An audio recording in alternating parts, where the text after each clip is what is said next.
So, already got the wiring loom pulled out. It goes through this little hole here. As we can see, can't really get light on it because the sun's in the wrong place. But here is the hole that the cables go through. Let me try something else. This hole is where the cable comes through for the door loom. So we can see it's quite rusty here.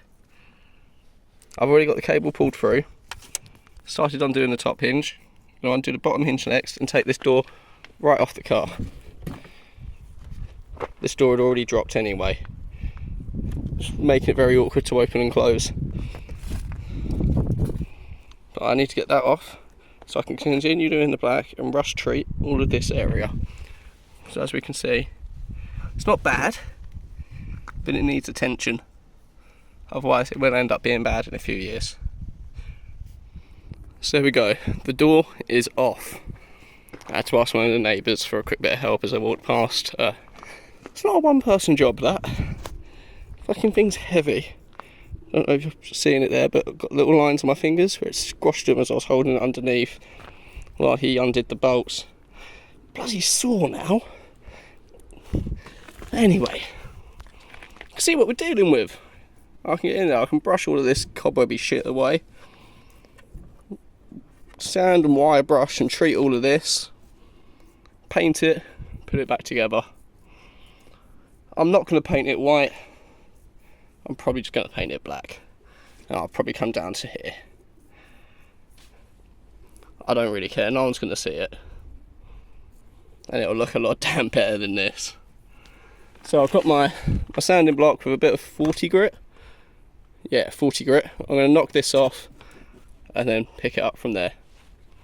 So unfortunately, I have noticed almost straight away that just, I don't know if you'll be able to pick it up on the camera, just above that hole there on this lip the metal is split, and if I put my finger in through here there's quite a chunk of it rusted away behind. So you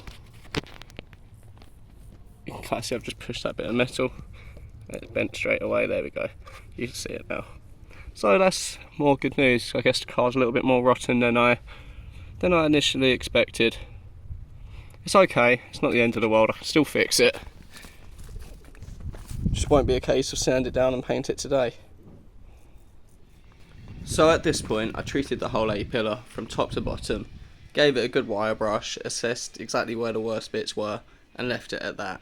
I then took the trims off of the windscreen frame and gave that a really good clean out and a good wire brush so I could see how bad that was, which thankfully, as you can see here, it's not too bad. You can see the really ugly world from when they converted it to be a convertible. All convertible Mustangs from this era started as what they call a notchback and then were sent off to be turned into convertibles. Here I'm going to show you exactly how bad the strut tower is, which is really common on these.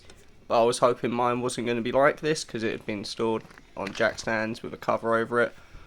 But I'm not that lucky. So I'm going to have to cut all of this out and then try and rebuild that. It's going to be a completely new skill for me to learn. The passenger side here is not as bad, but I'm going to have to do both sides. There's no way around it. Now, my only saving grace here, really, is that my dad has a welder and some metal, and he's done this kind of thing before. And I've used the welder once or twice, so I'm not completely scared of it. But I am going to need his help, and I'm probably going to mess it up a little bit to start with. So here we are. It's been longer than I'd like to admit. I've had a lot going on, but I've cut away this front plate, and yeah, that's really bad. That is really bad. So my hopes of just wire brushing it back, sanding it back, whatever, and treating and painting it were far from realistic, unfortunately. Getting this all in shot, you can really kind of see I've had to drill out the spot welds and that, but this metal I'm going to need to replace or rebuild pretty much this whole A-pillar, and unfortunately my bad luck does not end there. Get the cobwebs out of the way and climb on in.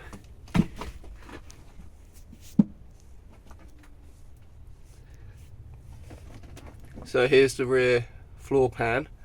I've cut away this section of plate here just to expose how bad it is, and yeah, another section that is not great. Thankfully the actual chassis here is all solid, so I'm very grateful for that.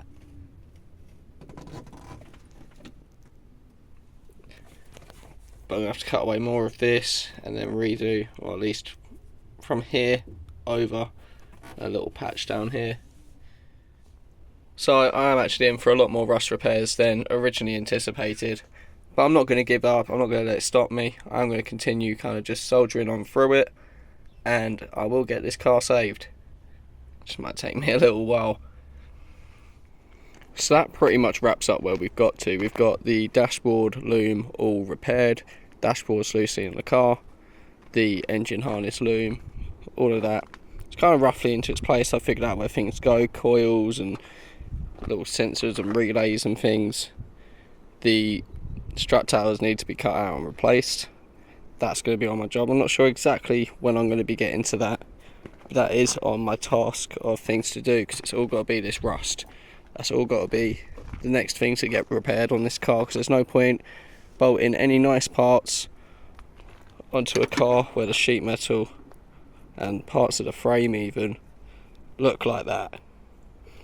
So we're going to get that all repaired. That's just going to be as and when I've got the time, so I'm going to solder on with other bits alongside. So it's still going to be uploads, it's just going to be a little bit here and a little bit there, so stick with me through this. For example, this cross brace down here where the radiator goes, I've got to cut that where it's bent, cut that pinch point out and get that straightened. So there's a lot that I can do.